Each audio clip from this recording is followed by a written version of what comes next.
ఒక రాజకీయ పార్టీ ఇలా ఉంటుందా? ఒక పార్టీ కార్యకర్తలు ఇలా వ్యవహరిస్తారా? ఒక పార్టీ అధ్యక్షుడికి పద్ధతి పాడు ఉండక్కర్లేదా అని జనం ఈసడించుకునే స్థాయిలో వైసీపీ క్షుద్ర రాజకీయం చేస్తోంది.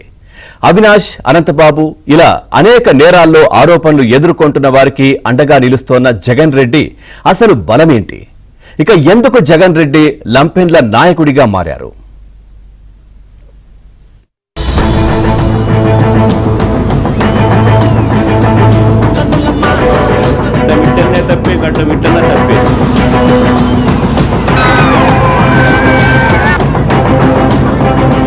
జగన్ రెడ్డి లంపెన్ల నాయకుడిగా మారారా అంటే అవుననే సమాధానం వినిపిస్తోంది.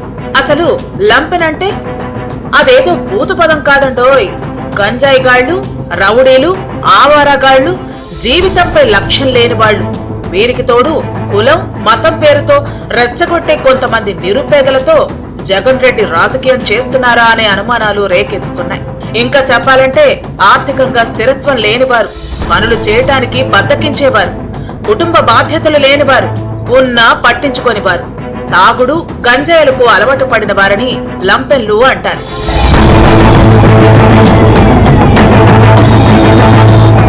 విజనున్న లీడర్లు అయితే పేదలకి ఉపాధి అవకాశాలు కల్పిస్తూ వారి ఉన్నతి కోసం నిరంతరం శ్రమిస్తూ ఉంటారు. కానీ ఈ దారి తప్పిన యువతను లంపెన్లుగా మార్చుకుని విజన్ లేని నాయకులు రాజకీయం చేస్తారు. అలాంటి కోవకే జగన్ రెడ్డి చెందుతారంటూ పెద్ద ఎత్తున విమర్శలు వెల్లువెత్తుతున్నాయి. ఆవేశం, ఉద్రేకం, నేర ప్రవృత్తి స్వభావాలుగా ఉన్న లంపెన్లు చిల్లర నేరాల్లో పోలీస్ స్టేషన్ల వద్ద మనకు కనిపిస్తూ ఉంటారు. వీళ్ళని లోకల్ నాయకులు వారి వారి పార్టీల పెద్ద నాయకుల ద్వారా బయటికి తీసుకొస్తూ ఉంటారు. ఈ విధంగా చిన్న నేరాలు చేసే లంపెన్లకు రాజకీయ అనుబంధాలు ఏర్పడుతూ ఉంటాయి. ఇలాంటి వారిని జగన్ తన పార్టీకి కార్యకర్తలుగా మార్చుకుంటున్నారని బయట టాక్.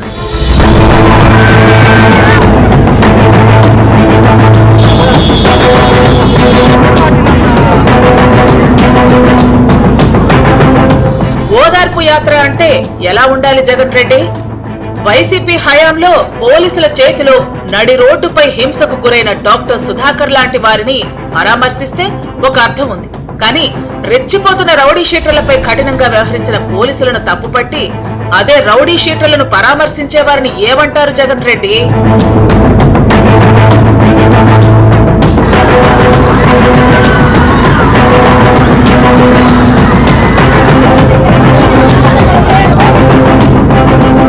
పార్టీ కోసం కష్టపడిన వ్యక్తికి విగ్రహం పెట్టారంటే అర్థం చేసుకోవచ్చు, వారి కుటుంబాన్ని పరామర్శించవచ్చు. కానీ వైసీపీ గెలుస్తుందని జనం సొమ్ముతో బెట్టింగులు పెట్టి ఆ డబ్బులు కట్టలేక ఆత్మహత్య చేసుకున్న వ్యక్తి కుటుంబాన్ని ఏడాది తర్వాత ఓదార్చే వారిని ఏమంటారు జగన్ రెడ్డి?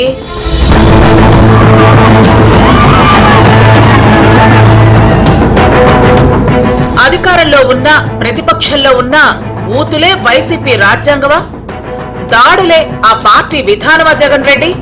విపక్ష హోదా కూడా లేని పరిస్థితుల్లో ఉన్నా మళ్లీ అధికారంలోకి వచ్చాక చంపేస్తాం, నరికేస్తామని బహిరంగంగానే హెచ్చరిస్తున్నారు.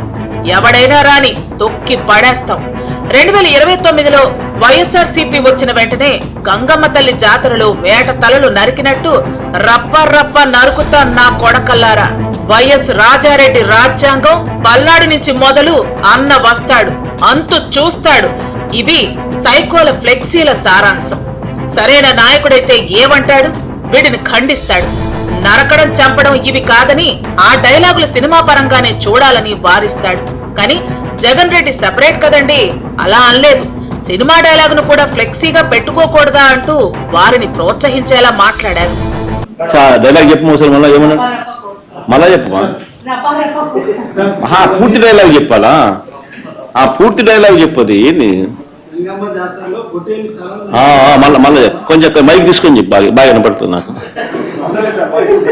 ఏం జాతరలో? మళ్ళీ చెప్పు. గంగమ్మ జాతరలో పొట్టేళ్ల తలకాయలు కోసినట్టు రప్ప రప్ప రప్ప రప్ప రపా రపా రపా రపా నరికేస్తాం. అదే పోస్టరా? అదే సినిమా డైలాగ్ అనుకుంటా. Cinema dialogue Pushpa 2 sir. Pushpa cinema dialogue అది. మరి నువ్వే చెప్తున్నావు స్వామి. అంటే ఇప్పుడు పుష్ప సినిమా డైలాగులు పెట్టినా కూడా తప్పేనా? అసలు డెమోక్రసీలో ఉన్నావా, డెమోక్రసీలో లేవా స్వామి మనం? ఇది నాకు అర్థం కాదా. తాడేపల్లి నుంచి జగన్ రెడ్డి సత్తెనపల్లి బయలుదేరేదాకా మధ్యలో కొన్ని చోట్ల జనాలను సమీకరించారు. సింగయ్యను తొక్కి చంపేసిన దగ్గర జగన్ కారు ఎడమవైపు డోర్ తీసి జగన్ దండాలు పెడుతుంటే అదే కారు టైర్ కింద సింగయ్య ప్రాణం విడిచాడు. మరోవైపు ఓ యువకుడు ఉన్మాదంతో కారు బోనెట్ మీదకు ఎక్కి తెలియని ఆనందంతో ఊగిపోతున్నాడు. జగన్ బయటకు వెళితే ఆయన చుట్టూ ఇలాంటి కుర్రవాళ్లే కనపడతారు.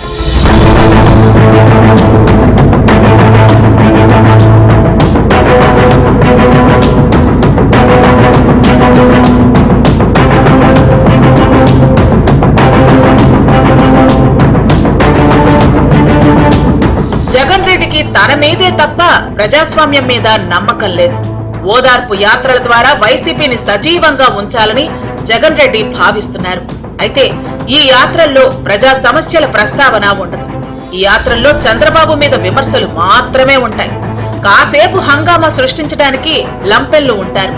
పార్టీ పెట్టినప్పుడు కూడా జగన్ ప్రజల ముందుకి రావటానికి జగన్ ఓదార్పు యాత్రలనే సాధనంగా ఎంచుకున్నారు.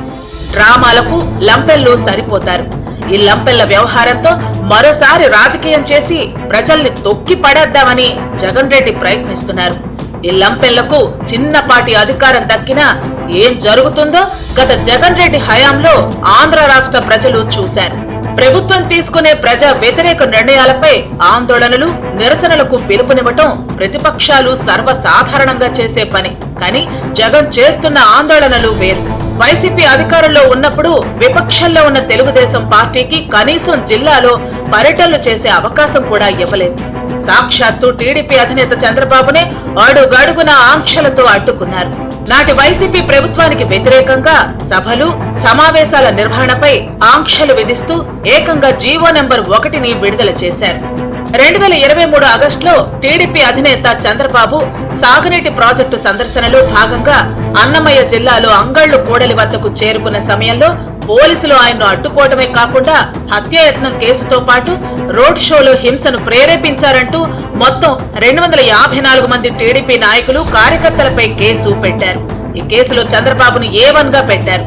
అంతకు ముందు 2023 ఫిబ్రవరిలో చంద్రబాబు ఉమ్మడి తూర్పు గోదావరి జిల్లా పర్యటనలోనూ పోలీసులు దారుణంగా వ్యవహరించారు. అనపర్తిలో చంద్రబాబు సభకు తొలుత అనుమతి ఇచ్చి ఆ తర్వాత అనుమతి లేదంటూ అడ్డం తిరిగారు. సామర్లకోట నుంచి అనపర్తి వస్తున్న చంద్రబాబును బలభద్రపురం వద్ద అడ్డుకున్నారు. అయినా వెనక్కి తగ్గని చంద్రబాబు సుమారు 8 కిలోమీటర్లు కాలినడకనే అనపర్తికి చేరుకున్నారు. చిమ్మ చీకటిలో 1:15 నిమిషాలు సెల్ ఫోన్ లైట్లలోనే చంద్రబాబు ప్రసంగించారు. జనరేటర్ ఉంటే దాన్ని కూడా ఆపారు.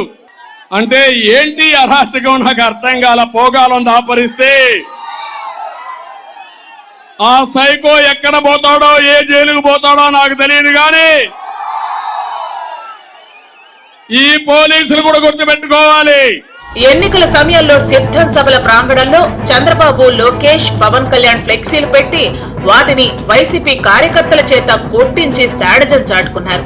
ఇటీవల జోగి రమేష్ కుమారుడి వివాహ వేడుక సందర్భంగా విజయవాడ ఇబ్రహీంపట్నంలో సైకిల్ తొక్కుకుంటూ వెళుతున్న చిన్న పిల్లాన్ని తోసేసి సైకిల్ లాక్కుని దాన్ని గాల్లో తిప్పి నేలకేసి కొట్టి పైశాచిక ఆనందం పొందారు. పొదలిలో పొగాకు రైతుల పరామర్శ, 15,000 పైచిలుకు మందితో దండయాత్ర చేశారు.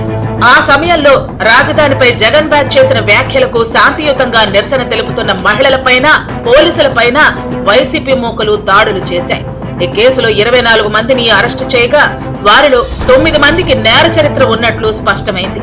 వైసీపీ నేరగాళ్ల అడ్డా అనేందుకు ఇదే నిదర్శనమని టీడీపీ నేతలు చెబుతున్నారు. 5 ఏళ్ల వైసీపీ ప్రభుత్వ హయాం రాష్ట్రంలో ఎమర్జెన్సీని తలపించింది.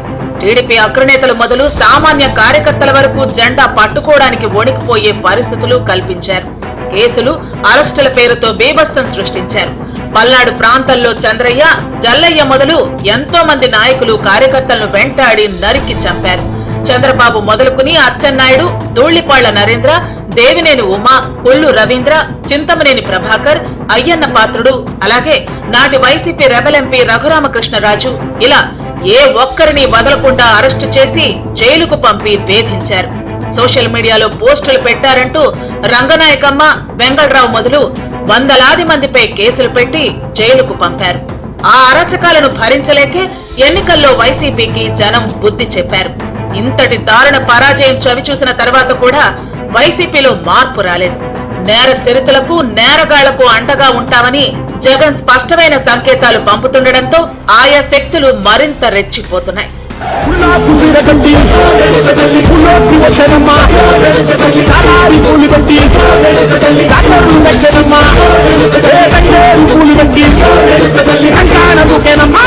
ఇది కరెక్ట్ కాదు జగన్ రెడ్డి, ఇకనైనా మారు.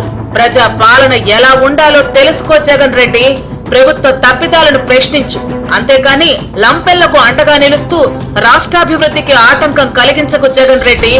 ఇది మేమంటున్న మాట కాదు, జనం నోటి నుంచి వచ్చిన మాట.